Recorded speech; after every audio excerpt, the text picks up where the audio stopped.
Malcolm, Cheshire. And all the tracks in England, of course, make up the rest of the lineup. The green flag goes down. There's 75 laps to come for the Motorquip Hot Rods Championship of the world. Front row alongside Ormond Christie is the 95 car of young Andrew Dance. It's the Irishman who goes straight into the lead in 9.62. 95, Andy Dance is second. Oh, and Andy Dance is already in trouble there. Hard against the safety fence. I don't quite know what happened there. He's obviously furious about that. He just seemed to drift wide as he went round the turn. He's now in the fence. Obviously the car's backed up, and he is well and truly out of the race. The wide sweep of those big bends at this Vauxhall Heath Stadium at Ipswich as the cars come down at roughly 70 miles an hour going into these bends. It is still the Irishman who leads, 9.62, Ormond Christie, world champion in 1981. And hoping that he can get the gold roof back again. In second place at the moment, just a few yards behind him, is the 156 car of Stu Jackson. Behind him is 932. There's Stu Jackson and 932, Davy Evans. Then comes Peter Grimer in 88. Chris Briggs in the other 88. Then there's 242, Pete Stevens. Then Peter Grimer's brother, number 8, Paul Grimer. And moving up on the outside amongst that, just behind this little group, we've got 351, Barry Lee. So those are the early positions. Barry Lee in there, 351 that you can see. Paul Grimer in number 8 right behind him. Actually, in fact, I can see that in a moment a lot of these leading cars are going to be catching up with some of the slower back markers. There's the Scirocco, the green one we just saw on the left there. The Scirocco of the German, Carl Paysons, number 96, and he is already being lapped by the rest of the field. 19, Mick Collard we saw there a moment or two ago, a former world champion. He was champion back in 1980 out with a brand new car today. But this is the man who put up the fastest time in practice to go onto the pole position on the grid. And he's leading now by some 20-30 yards from former European champion 156 Stuart Jackson. There he is, Ormond Christie. Comes from Crumlin, over there in Northern Ireland. If you were watching World of Sport a few weeks back, you may well have seen the international between England and Northern Ireland, and in fact it was Ormond Christie in 9.62 who was the actual final winner of that event over there on his home track at Ballymena. But the conditions that day were very wet, and Ormond told me before we started today that he really does prefer the wet.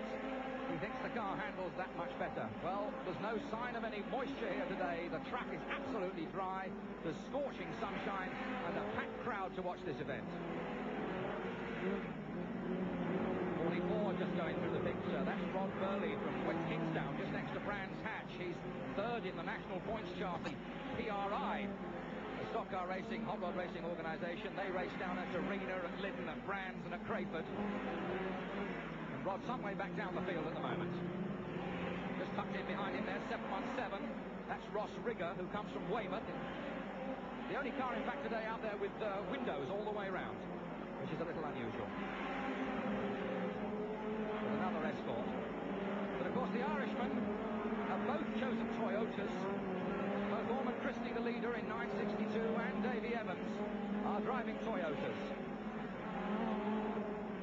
Davy Evans, in fact, that preferred a Chevette until recently, has just made the change to the Toyota Starlet. So as we look at the lap sheet, we've now got 14 laps gone, but it's still 9.62. This man here, Ormond Christie, in the lead. In second place is 156, Stu Jackson. Third is 932, Davy Evans. Then we've got the two 88s. 88, Peter Grimer. 88, Chris Briggs. Then 242, Pete Stevens. 351, Barry Lee. Number 8, Paul Grimer. Number 19, Mick Collard, has now come up to join that leading group. Then there's a bit of a gap back to the 16 car of Steve Dance. Then there's 306, George Polly. And then we go to 85, Sean Brown. 57, Alan Dent. Then we've got number 24, which is Hardy Olason from Belgium. And behind him, 98, Nigel Murphy. So that's the full rundown of the main leaders in the field at the moment at the 16-lap stage. But remember, it's a 75-lap event, and that is a very long way to go yet. Plenty of time for things to happen. Stu Jackson races up at Buxton, High Edge, and, of course, at Hensford. Former European champion, he knows his way around. Second row on the grid this time. Finished in second place last year to Davy Evans. So, very experienced driver.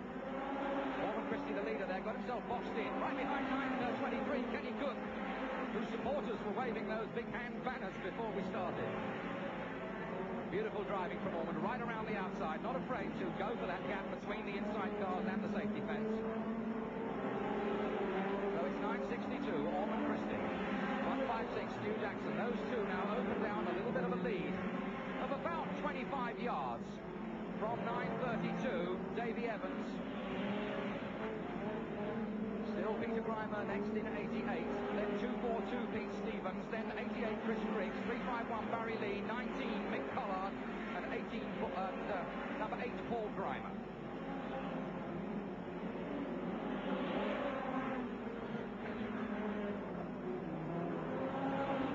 A fairly clear run at the moment. Quite easy to pick off the back markers. There's the second man, still chasing.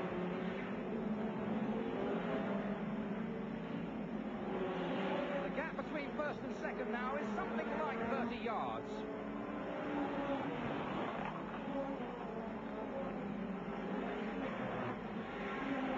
Still very bunched in that main section of the field, occupying the 4th, 5th, 6th and 7th places. Barry Lee, at the moment, is somewhere about 6th or 7th. Still well in with a chance because there's plenty of time to go. Racing in his new total livery. We've been used to seeing a bright orange car from Barry up to now, but this is a car that's had a repaint job. It's not a new car. Right alongside him and indeed passing him now. Number 19, Mick Duffy Collard. The guy who won it in 1980. Had an enforced layoff of a year for suspension recently. But he's back with a vengeance and now slowly but surely picking his way through this field. Here's the man they're all chasing, Ormond Christie. And the second place man, you can see there he is. That's the gap between first and second. The red car just coming into the picture a moment or two ago in second place. Round that bend, that's first and second. Getting so far apart, it's a job in fact to see them together, and that's the way Ormond would want it. Ah, there they are, first and second. One comes into the straight as the other goes out of it. 962, Ormond Christie, the leader. 156, Stu Jackson in second place. Number 19, Mick Collard, slowly but surely beginning to pick his way through some of the slower cars. Just going past 923, Kenny Cook, and the Belgian champion, Hardy Olaisen in the 24 car. Again, Mick Collard, a driver who's not afraid to go on the outside. It's no use sitting on the inside waiting for them to move over, because very often they won't. 351 Barry Lee right behind Mick Collard in the 19 car, following him past. As Mick Collard moves up a couple more places. So it's still 962 from 156. And then we go back to 932, Davy Evans, who is in third place, the defending title holder today. Behind him is 88, Peter Grimer. This is the leader coming around the outside here, passing some of the slower cars, picking them off one by one. Past Ross Rigger in 717. And the distance now between Ormond Christie in 962 and Davy Evans in 932, who is third, is now almost half a lap. That's how much ground this guy has got to make up if he wants to get back on terms with his fellow countrymen. And in fact, Davy Evans is going to be under a lot of pressure in a minute. 156 still holding second place, but the scrap is now developing for the third. 932 is there, but right on his rear bumper is the 88 car of Peter Grimer. There he is, desperate to go by, looking for a gap now. Now, are we going to see Peter Grimer try to make a move and get past the Irishman? I know it's a long race, but you can't beat getting past as early as possible. It leaves you much more time for other eventualities that may occur. This is the scrap now for the third place, 932. Reigning world champion, Davy Evans, from 88. Peter Grimer. This is the man who's in second place, 156, Stu Jackson. And a lot of back markers now for him to pick his way through. While the man who's still up front is here, 962, Ormond Christie. Very quietly spoken, unassuming sort of man. But when he gets out on that track, he certainly knows what he's doing, and he and his mechanics know what they're doing when it comes to getting that little Toyota going, because It goes round there very, very quickly indeed. It stays flat, it handles well. Despite his protestations about going better in the wet, there's no criticism of his performance so far today. 37 laps gone now. So we're right on halfway. And this inevitably is now closing the gap between him and the second place man, and indeed the rest of the field who are having a chance to close up. Here's Stu Jackson in 156 going past the 44 Rod Burley car. In fact, there's first and second, you can see.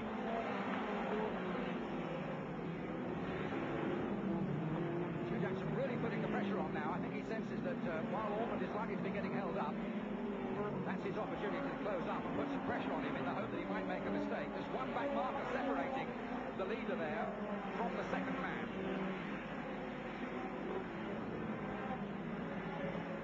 That's the man who's chasing him.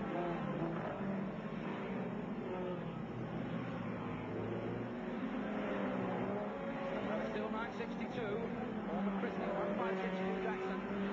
Further back, it's 9:32 Davy Evans, 88 Peter Grimer, 242 Pete Stevens, 19 Mick Collard, who's now beginning to leave Barry Lee behind in 351, and then it's 88 Chris Griggs, behind him number 8 Paul Grimer, then number 16 Steve Dance, 306 George Polly, and indeed we're back to the leader again, and now we've got the ironical situation of just in front of this man. You'll see as they come round the bend, there is George Polly, the outsider, the leading of those two cars.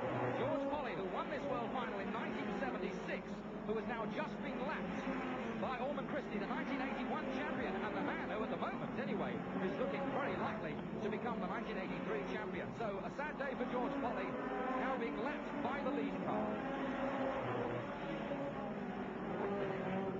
Stu Jackson still well there in second place, picking off the slower cars one at a time. The 140 car there of Fred Waite from Edinburgh, currently top of the national points in Scotland, but that's not counting for anything out here on this Ipswich Raceway today.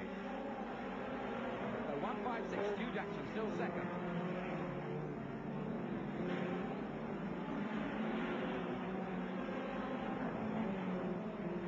So we've seen the first and second. This is the man still battling away for third place.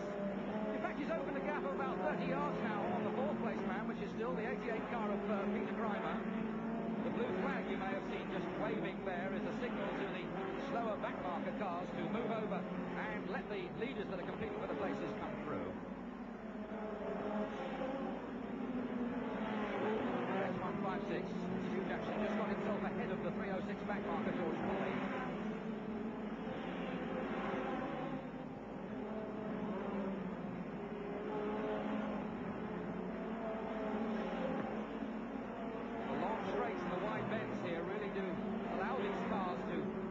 Their maximum performance. They're all powered by the early Ford pushrod engine, the Escortina. 1700cc roughly is the limit. No overhead camshafts are allowed, no superchargers are allowed, but apart from that, the drivers can and do spend a lot of money. And probably the engine under the bonnet of that 351 Barry Lee car has probably stood him or his sponsors in for, I don't know, £4,000, £5,000. But Barry Lee not having too much success at the moment. He's fairly well down the field today. He's won this championship 4 times previously, in 1973, in 1974, and then again in 77 and 78. But he's got a lot to do today.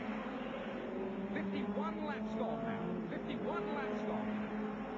And it is still looking very much as if it's going to be another Irish victory from this man here. 962, Ormond Christie. Won the title in 81.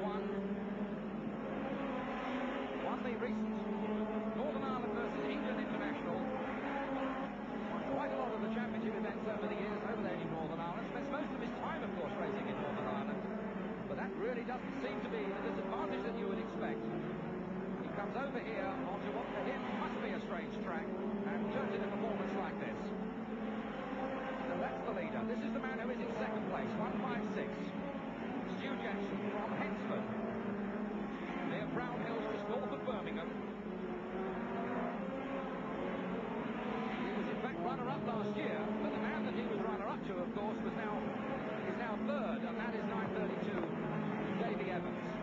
those places look like being reversed if they stay now for the remaining laps. 55 laps have gone, we've got 20 more to go, and it's still Ormond Christie in 9.62 in the lead. 1.56. Stu Jackson is second. 9.32. Davy Evans comes next. Then it's 2.42 Pete Stevens, who's now moved up into fourth place. 88. Peter Grimer is next. Then number 19, Mick Collard. Then 3.51 Barry Lee. Then 88 Chris Briggs. Those are the back places. That's third. 9.32. Davy Evans. And we have to go a little way backwards to find the man who's chasing him. 2.42, in fact. Those three cars there are back markers behind this man who is third. Davy Evans obviously will be pleased with the performance of that Toyota, a new car. He had raced Chevettes previously, decided to make the change, presumably on the advice of this man here, who's raced the Toyota cars for quite some time now. And it's always a bit of a gamble when you come into an event like this with a relatively new car. But it obviously has paid off to some degree anyway for Davy Evans, who's back in third place. But he's going to have his work cut out to catch Ormond Christie in 9.62. The gap between first and second is still about 40 yards. Number 8, Paul Grimer, being overtaken there by the 156 car. Paul Grimer is back somewhere in about 9th or 10th place and has now been lapped by both the first and second cars.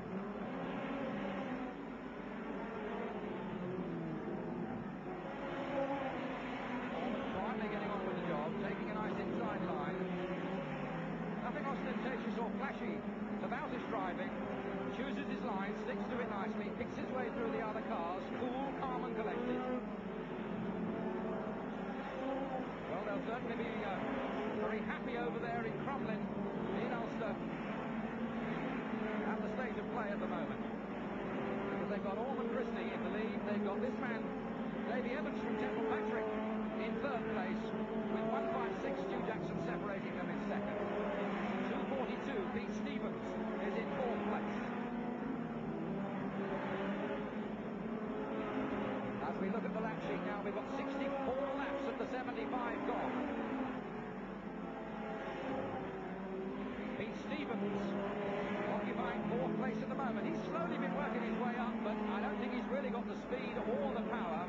He's the 1982 European champion, national champion, and English champion.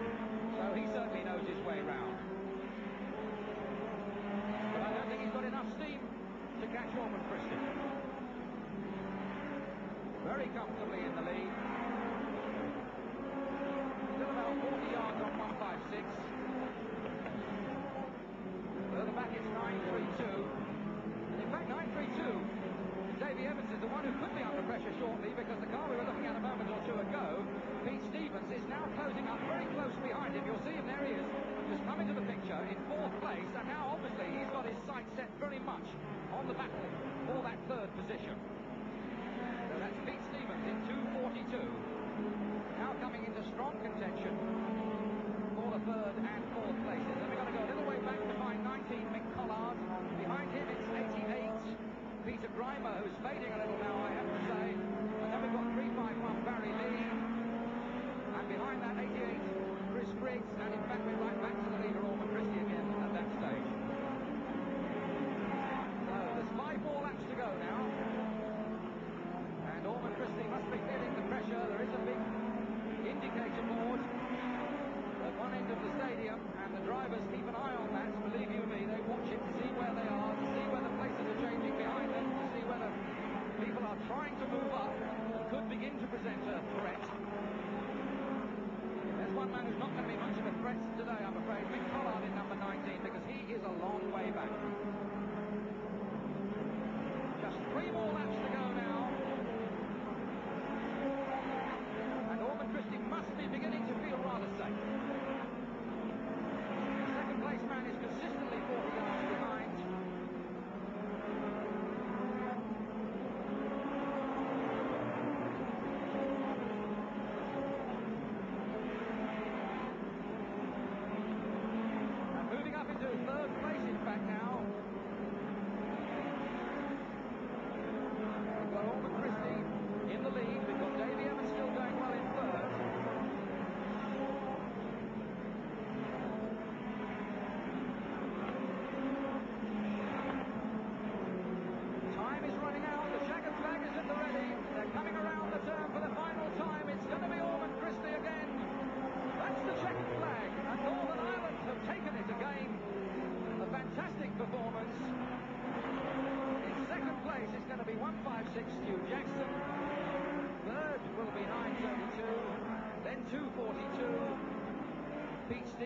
19, Mick Pollard, 88, Peter Grimer, 351 Barry Lee, but they're all a long way back, and this packed crowd have really seen a terrific race and an outstanding win from this man here. He carried off the title all against the odds in 1981, and he's done it again in 1983. The new champion of the world, 962, Ormond Christie.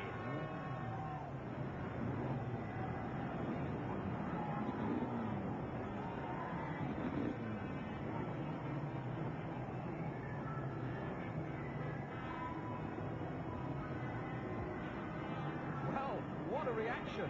The Northern Ireland supporters who come over in droves, obviously, to support their top man, just cannot conceal their excitement. And there, the car and the driver totally swamped out there. Just a mass of bodies, and he's going to be lifted onto the shoulders. And the first thing he does is to open a can of beer by the look of it. Boy, is he a happy man. Ormond Christie, he's done it again. Yes, and there's the confirmation of Northern Ireland's domination of the World Hot Rod Championship. Winner Ormond Christie, the man who won it 2 years ago, ahead of Stuart Jackson. Davy Evans, last year's winner, third, and Pete Stevens, fourth. 2 Fords, 2 Toyotas in the top 4. We saw the National Stock Car Racing Championship earlier, of course, and an apparently very nasty injury to one of our top drivers, Eddie George. He is, in fact, in hospital with concussion and staying there for the time being for observation. A reminder that in most regions you can see the European Formula One Stock Car Racing Championship on World of Sport on August the 6th. We'll take a break, then it's the mid-afternoon sports roundup next on World of Sport.